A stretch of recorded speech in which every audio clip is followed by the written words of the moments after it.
तो class seventh हम chapter second के साथ डील कर रहे थे। यहाँ पे हमने chapter second nutrition in animals को स्टार्ट किया था। आज हम उससे आगे स्टार्ट करेंगे। कल हमने स्मॉल इंटेस्टाइन के पार्ट को स्टार्ट किया था। आज हम उसी से जो पेज नंबर 16 पे हमने एंड किया था, आज हम पेज नंबर 17 से स्टार्ट करेंगे।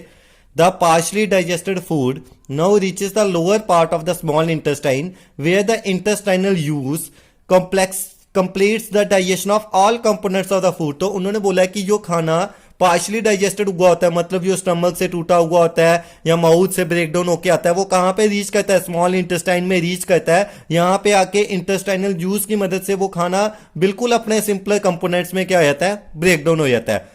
The carbohydrate gets broken into simple sugar such as glucose. जो कार्बोहाइड्रेट होती है बिल्कुल सिंपल फॉर्म में टूट जाती है, जिसको हम क्या बोलते हैं? ग्लूकोज बोलते हैं। Fats into fatty acids and glycerol. जो फैट्स होते हैं वो फैटी एसिड्स और ग्लिसरॉल में ब्रेक डाउन हो जाते हैं। और प्रोटीन्स किस में ब्रेक डाउन हो जाते हैं? प्रोटीन्स ब्रेक डाउन हो जाते हैं अमाइनो एसिड्स में। उसके बाद आपको दिया हुआ है absorption in the small intestine. जो खाना होता है वो स्मॉल इंटेस्टाइन में किस तरह से एब्जॉर्ब होता है। The digested food can now pass into the blood vessels in the wall of the intestine. ये जो डाइजेस्टेड खाना, पचा हुआ खाना होता है, ब्रेक डाउन हो गया होता है सिंपल फॉर्म में, ये ब्लड वेसल्स होती है वहां पे, जो आर्टरीज और वेन्स होती है वहां पे, उनकी वॉल्स में चला जाता है। This process is called absorption. इस प्रोसेस को हम क्या बोलते हैं? एब्जॉर्प्शन बोलते हैं। The inner walls of the small intestine have thousand of finger like outgrowths, this are called villi and singular is villus. तो उन्होंने बोला है कि इस ये जो स्मॉल इंटेस्टाइन होती है, इसके अंदर हजारों क्या होती है? छोटी छोटी फिंगर्स की तरह स्ट्रक्चर होते हैं। जिन छोटे छोटे फिंगर लाइक स्ट्रक्चर को हम यहाँ पे क्या बोल रहे हैं? विलाई बोल रहे हैं। तो ये मल्टीपल है, अगर एक होगा तो उसको हम क्या बोलेंगे? वाइलस बोलेंगे। Can you guess what the role of villi could be in the intestine? क्या आप बता सकते हो कि विलाई का इंटेस्टाइन में क्या रोल है? The villi increases the surface area for absorption of digested food. ये जो विलाई होती है, ये खाना जो पूरा डाइजेस्ट हुआ होता है, ग्लूकोज अमाइनो एसिड्स के फॉर्म में होता है, इनको एब्जॉर्ब कर लेती है और वहां पे जगह को क्या कहती है? खाली कर देती है। Each villus has a network of thin and small blood vessels close to its surface. हर एक विलाई के पास छोटी छोटी ब्लड वेसल्स होती हैं। The surface of the villi, ये जो सरफेस होती है विलाई की, ये उस खाने को क्या कर लेते हैं? एब्जॉर्ब कर लेते हैं। द अब्जॉर्ब्ड सबस्टांसेस, ये जो अब्जॉर्ब सबस्टांसेस होते हैं, फिर ये ब्लड वेसल्स में जो ब्लड होता है उसके थ्रू अलग अलग बॉडी पार्ट्स में चले जाते हैं और वहां पे अपना काम करना स्टार्ट कर देते हैं। Where they are used to build complex substances such as, यहां पे ये कम्प्लेक्स सबस्टांसेस को बनाने के काम में आ जाते हैं। जो कम्प्लेक्स सबस्टांस कौन कौन से होते हैं? जैसे proteins required by the body, कि प्रोटीन्स हमारी बॉडी में कहां कहां पे रिक्वायर्ड है।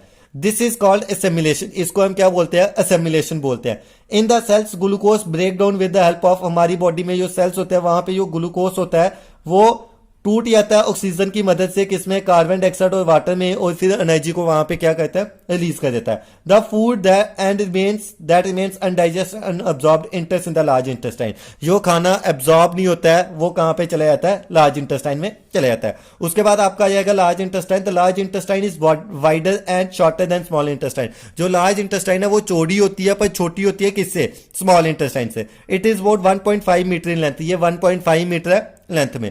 It's function is to absorb water and some salt. इसका फंक्शन क्या होता है कि ये पानी को और कुछ साल्ट्स को एब्जॉर्ब करती है जो अनडाइजेस्टेड फूड मटेरियल होता है। और बाकी जो रिमेनिंग वेस्ट होता है वो कहां पे पास हो जाता है? रेक्टम में पास हो जाता है। यहां पे वो सॉलिड फॉर्म में आ जाता है, थोड़ा थोड़ा सॉलिड फॉर्म में। The faecal material is removed through the anus from time to time. और ये जो वेस्ट मटेरियल होता है ये हम बॉडी से रिमूव करते हैं टाइम टाइम पे, जिस प्रोसेस को हम क्या बोलते हैं? इजेक्शन। और कहां से रिमूव करते हैं? हम इसको रिमूव करते हैं।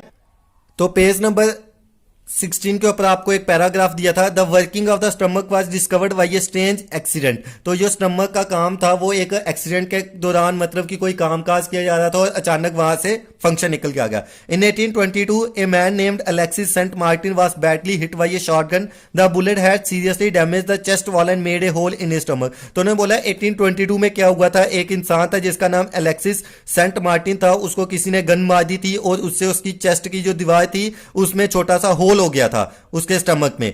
ही was bought to an American army doctor William Beaumont. तो उसको एक अमेरिका की आर्मी में डॉक्टर था, उसके पास लाया गया। The doctor saved the patient but he could not close the hole properly and left it bandage. तो उस डॉक्टर ने उस इंसान को तो बचा लिया पर उसके स्टमक को पूरी तरह से ठीक नहीं कर पाया। उसने उसको बैंडेज तो लगा दी पर छोटा सा होल वहां पे छेद रह गया। Beaumont took it as a great opportunity to see inside of the stomach through the hole. तो बीमांट ने वहां पे देखा कि मैं इस होल से अंदर देखूंगा कि स्टमक के अंदर क्या क्या चीजें होती है।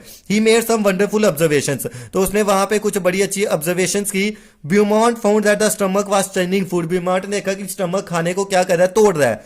He its wall secreted a fluid which को डाइजेस्ट, उसी वॉल से कुछ पानी की तरह फ्लूइड सिक्रीट हो रहा था जो खाने को तोड़ने में मदद कर रहा था। ही also observe that the end of the stomach opens into intestine, उसने देखा कि स्टमक का जो लास्ट पार्ट है वो इंटेस्टाइन में ओपन हो रहा है। Only after the digestion of food inside the stomach is completed, तो वो जो स्टमक का लास्ट पार्ट है वो इंटेस्टाइन में ओपन हो रहा है। पर कब ओपन हो रहा है, जब स्टमक से डाइजेशन कंप्लीट हो रही है उसके बाद वो कहां पे ओपन कर रहा है, इंटेस्टाइन में जाके ओपन कर रहा है। इसी तरह आपको यहां पे भी नीचे एक पैराग्राफ में दिया हुआ है डायरिया के बारे में। Sometimes you may have experience the need to pass watery stool frequently, कई बार आपने देखा होगा कि हमें क्या होते हैं, लूज मोशंस होते हैं जिसमें वाटरी फ्लूइड होता है, पानी की तरह वेस्ट मटेरियल्स की रिमूवल होती है। This condition is known as diarrhoea, इस कंडीशन को हम क्या बोलते हैं, डायरिया बोलते हैं। It may be caused by an infection, ये किसी इन्फेक्शन के कारण हो सकता है, फूड पॉइजनिंग, खाना अच्छे से पचना नहीं, या इनडाइजेशन से। It is very common in India particularly among children, ये भारत में बड़ा ज्यादा कॉमन है पर्टिकुलरली बच्चों में।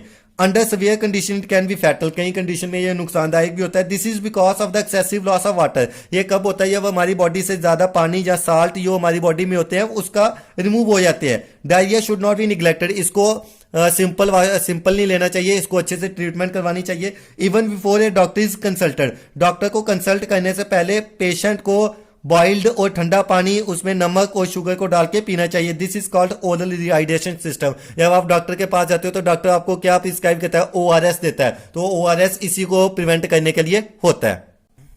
अब हम नेक्स्ट आ जाएंगे डाइजेशन इन ग्रास ईटिंग एनिमल्स, जो एनिमल्स घास खाते हैं उनमें डाइजेशन कैसे होती है। Have you observed cows, buffaloes and other grass-eating animals chewing continuously even when they are not eating? आपने देखा होगा काउस, बुफेलोज या कोई और एनिमल जो घास खा रहे होते हैं वो खाना खाने के बाद भी अपने मुंह को क्या करते हैं, हिलाते रहते हैं। Actually they quickly swallow the grass and store in it part of the stomach called lumen, तो वो क्या करते हैं कि अपने खाने को बड़ी जल्दी से खा लेते हैं और उसके बाद अपने स्टमक का एक हिस्सा होता है ल्यूमन, वहां पे जाके उसको स्टोर कर लेते हैं।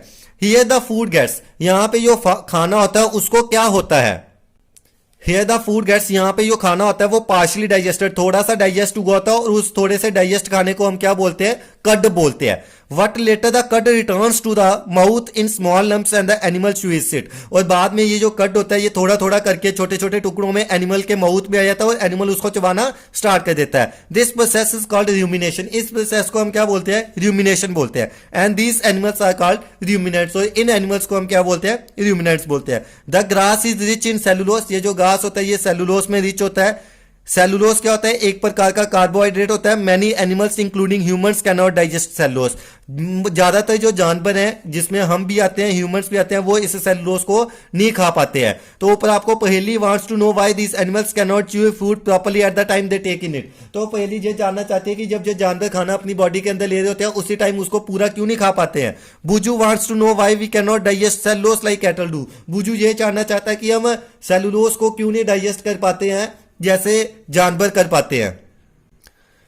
तो ruminants have a sac like, ruminants have a large sac like structure called cecum, जो ruminants होते हैं उनके पास एक बड़ा सा स्ट्रक्चर होता है जिसको हम क्या बोलते हैं, caecum. Between the small intestine and the large intestine, जो स्मॉल इंटेस्टाइन और लार्ज इंटेस्टाइन के बीच में होता है। The cellulose of the food gets digested here by the action of certain bacteria which are not present in human, तो ये जो cellulose होता है इन एनिमल्स की बॉडी में कुछ बैक्टीरिया होते हैं जो इसको कंप्लीटली डाइजेस्ट कर जाते हैं, जो बैक्टीरिया हमारी ह्यूमन बॉडी में एब्सेंट होते हैं। So far you have learned about animals which possesses the digestive system, तो आपने अभी तक उन जानवर के बारे में पढ़ा जिनके में डाइजेस्टिव सिस्टम प्रेजेंट होता है। Which do not what There are many small organisms which do not have a mouth and a digestive system, कुछ और जानवर भी है जिनके पास मुंह और डाइजेस्टिव सिस्टम नहीं होता है। Then how do they acquire and digest food, तो वो किस तरह से खाना लेते हैं और किस तरह से उस खाने को डाइजेस्ट करते हैं। In the section below you will learn about interesting way of food intake, अगली सेक्शन में आप पढ़ोगे कि किस तरह से इंटरेस्टिंग तरीके से जो एनिमल्स होते हैं वो अपने खाने को खाते हैं। तो नेक्स्ट आपको दिया हुआ है feeding and digestion in amoeba.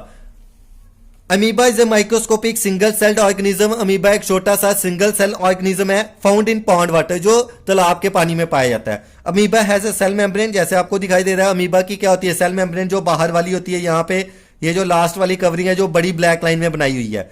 A rounded dense nucleus, बीच में ये जो न्यूक्लियस है राउंडेड है और काफी बड़ा न्यूक्लियस है। And many small bubble like vacuoles, और बीच में काफी छोटे छोटे क्या है वैक्यूल्स है खाली। In its cytoplasm amoeba constantly changes it shape, amoeba लगातार अपनी शेप और पोजीशन को चेंज करता रहता है। It pushes out one or more finger like projection called pseudopodia, इस अमीबा की कुछ फिंगर्स की तरह स्ट्रक्चर्स होते हैं जिनको हम क्या बोलते हैं सीडोपोडिया बोलते हैं, या फॉल्स फीट क्योंकि ये जूठे बनाता है। For movement and capture of food, जो ये खाना पकड़ने के लिए यूज करता है। Amoeba feeds on some microscopic organism, amoeba छोटे छोटे माइक्रो ऑर्गेनिजम्स के ऊपर फीड करता है। When it senses food it, जब ये खाने को सेंस करता है तो ये क्या करता है, when it senses food it pushes out pseudopodia around the food particle and engulfs it, तो जैसे ये फूड पार्टिकल को सेंस करता है तो ये फटाफट अपने ये जूठे पैर होते हैं उनको आगे लेके आता है और खाने को पकड़ लेता है। The food becomes trapped in A food vacuole, फिर वो खाना फूड वैक्यूल में फंस जाता है। डाइजेस्टिव जूसेस वहां पे सिक्रीट होते हैं फूड वैक्यूल के अंदर जो उस खाने के ऊपर एक्ट करते हैं और उनको छोटे छोटे टुकड़ों में तोड़ देता है। Gradually the digested food is absorbed, फिर वो खाना क्या किया जाता है एब्जॉर्ब किया जाता है। The absorbed substances are used, ये जो एब्जॉर्ब्ड सबस्टांसेस होते हैं इनको फिर क्या किया जाता है, इन एब्जॉर्ब्ड सबस्टांसेस को फिर वहां पे क्या किया जाता है, इन एब्जॉर्ब्ड सबस्टांसेस को फिर वहां पे यूज किया जाता है किसके लिए, फॉर ग्रोथ के लिए, मेंटेनेंस के लिए और मल्टीप्लिकेशन अपने आप को डिवाइड करने के लिए। The undigested residue of the food is expelled outside by the vacuole, जो खाना काम का नहीं होता वो खाना फिर वैक्यूल से क्या होता है वापिस बाहर क्या किया जाता है, वापिस बाहर रिमूव किया जाता है। The basic process of digestion of food and release of energy same in all the animals, बाकी जो सारे जानवर हैं उनमें ये खाने का तरीका और एनर्जी रिलीज करने का तरीका सेम होता है। In a later chapter you will learn about the transport of food absorbed by the intestine to various parts of the body, अगले चैप्टर में आप पढ़ोगे कि ये जो खाना इंटेस्टाइन में एब्जॉर्ब होता है ये बाकी बॉडी पार्ट्स में किस तरह से ट्रेवल होता है। तो यहां पे आपको कुछ कीवर्ड्स दिए हुए हैं, अगर हम कीवर्ड्स की बात करेंगे तो ये जो सारे के सारे कीवर्ड्स हैं absorption, amino acid, amoeba, assimilation, ये सारे के सारे कीवर्ड्स आपने होमवर्क करने हैं, अपनी होमवर्क कॉपी में कंप्लीट करो। जैसे आपको पता है कि हमने फर्स्ट चैप्टर के सारे क्वेश्चन आंसर से एक्सरसाइज कंप्लीट कर ली थी, वो भी आपने अपनी फेयर कॉपी में सारे कंप्लीट करने हैं और मेरे को उसके जो व्हाट्सएप पे ग्रुप है उसके ऊपर उसके फोटोज क्लिक करके भेजो ताकि मैं उसको चेक करूं कि आपने सही आंसर लिखे या गलत। और इसी तरह से सेकेंड चैप्टर के कीवर्ड्स लिख के मेरे को फोटो खींच के व्हाट्सएप पे भेजेगी ताकि मैं देख लूं कि आपके कीवर्ड्स जो आपने लिखे हुए हैं वो ठीक लिखे हुए हैं या गलत लिखे हुए हैं। कल की वीडियो में हम देखेंगे कि जो इस चैप्टर के क्वेश्चन आंसर्स हैं और एक्सरसाइज है उसको कंप्लीट करेंगे। So thanks, have a nice day.